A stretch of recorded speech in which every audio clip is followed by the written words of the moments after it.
Hello everybody, welcome to the pea porridge kitchen once more.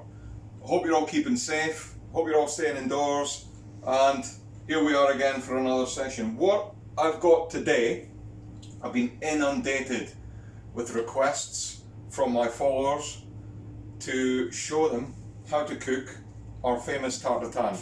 Okay, we've been doing tarte tatin here since day one at pea porridge. It's never left the menu, and yeah, it just feels like it's part of the restaurant now. We bake one tarte tatin every day. When it's gone, it is gone. So I'm going to show you how we do it here. Okay, ingredients. Very important is apple, obviously. Okay, classic tarte tatin is always made with apples. At pea porridge, we use an apple variety called Chanticleer Belchard. They're they're a French apple. They're very, very difficult to get hold of. So I had a box delivered to me a week or so before lockdown, and I've still got a few left, but not enough to make a tarte tatin. But obviously difficult to get hold of. Braeburns are just as good an alternative. They are readily available in all supermarkets, easy to find, easy to get hold of, and that would be my apple of choice if you can't get Chanticleer. We always cook with Chanticleer. We think it makes a better, slightly better result. Braeburns, just as good. Okay, so other ingredients. We've got butter, one block of butter. That's 250 grams of butter. I've just microwaved it on low for about 3 minutes, just so it goes a bit soft, okay? 250 grams of butter, 250 grams of caster sugar, okay? Equal quantities of butter and sugar.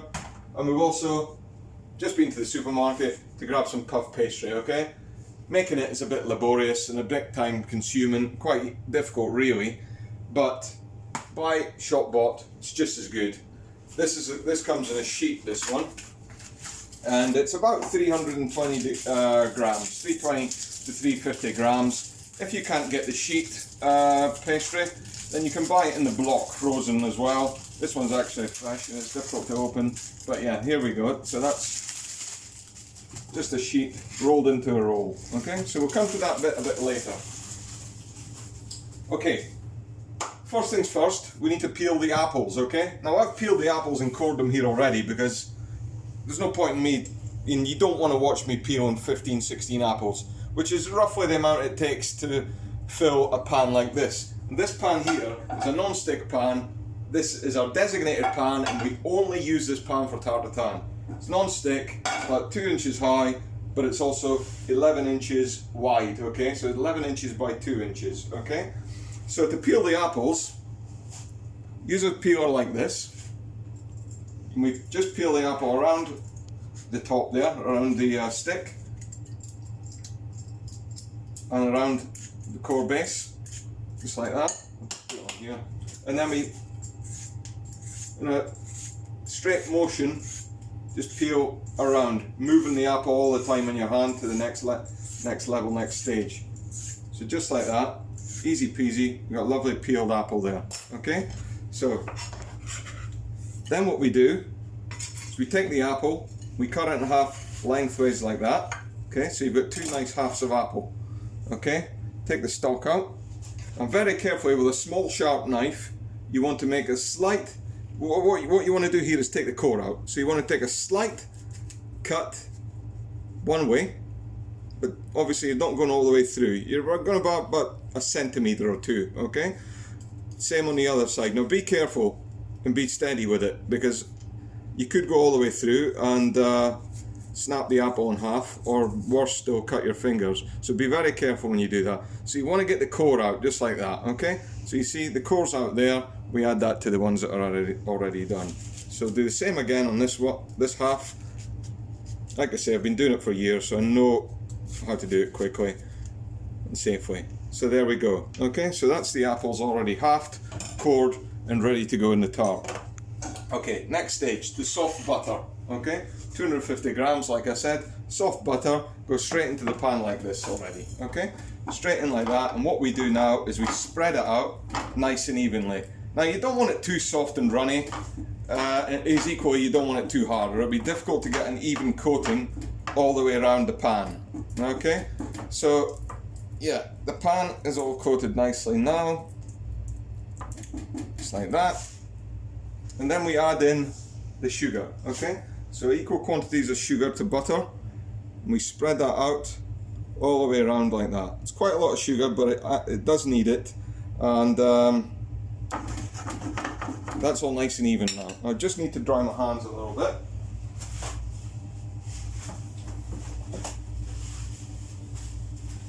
Get this butter off. At this stage you could put some star anise, a little bit of vanilla pod maybe, maybe even a bit of a cinnamon bark. Yeah, it all adds a little bit of flavour. Obviously you've got to take that off when you take it out, but it just adds a little bit more flavour. I tend not to be honest. I like keeping my plain simple and classic. Okay, so now we're ready to layer the apples onto the pan. Okay, so I lay them on their side like this. A lot of restaurants you might go to, a lot of chefs all have their own different way of doing it. They might put it like that and all the way around. I like to put them on their side like this. Okay, so what I do is just work our way around, all the way around the outside. So I'm going to cook this nice and slowly, really slowly. A lot of chefs have got, like I say, their own different way of making it. They maybe start the tarts quick and then put it slowly in the oven. I tend to do it kind of slightly different to that. I like to start it very slowly, get the caramel going, and don't be tempted ever to turn up the heat. It's a nice slow process that gets the perfect, in my opinion, end result. So yeah, so we want to squeeze them in there as tight as we possibly can. Okay, so these apples are quite small. I mean, these are shop bought this morning from the supermarket. So yeah, they're quite smaller than the ones that I'm used to having. But I'd normally buy them from my veg supplier. By the way, Anglian Produce is who they are. They're called. They are a great little company. They're delivering veg boxes to domestic homes at the minute. So if you're stuck for fruit and veg, they're the ones to call, Anglia Produce. Now we're a couple of short there, but I've got a couple more here that I peeled earlier on. So I'm just going to take the core out of these as well, quickly.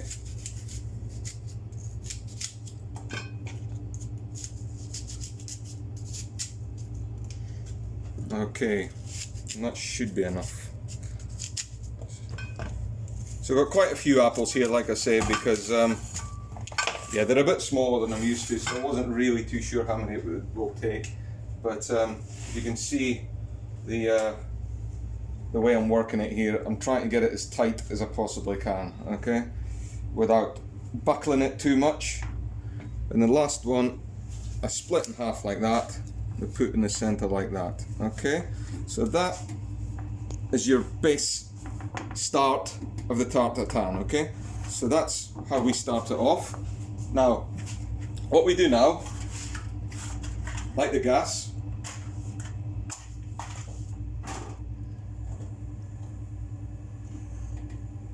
Okay, low. Turn it down as low as you possibly can. If you're cooking this on electricity, just keep it down really low, maybe on 2 even, maybe even 1, depending on your settings. And then we just leave it on the gas. Okay, that's all we do with it. Slowly. At this point you can light your oven as well. I cook with gas, so I have my oven on around about sort of 200, okay, which is sort of gas mark sort of 7 kind of thing. So yeah, so this is the first phase of the tarte tatin, ready to go. Oh, by the way, if you don't have a pan that has a metal or an aluminium handle, and you've got a handle that's plastic, don't let that deter you, because we are going to be putting this in the oven, but the pan, if you wrap it around a few times with tin foil, it should be okay. Okay, it should be okay. So don't have to go out and buy yourself a particular pan. You can use it as long as it's non-stick. If it's plastic, don't worry about it, the handle, just wrap it well in tin foil. Right, now that's the first stage. This will be on here for about a couple hours now, just slowly caramelizing. So that's phase 1 done. Thank you.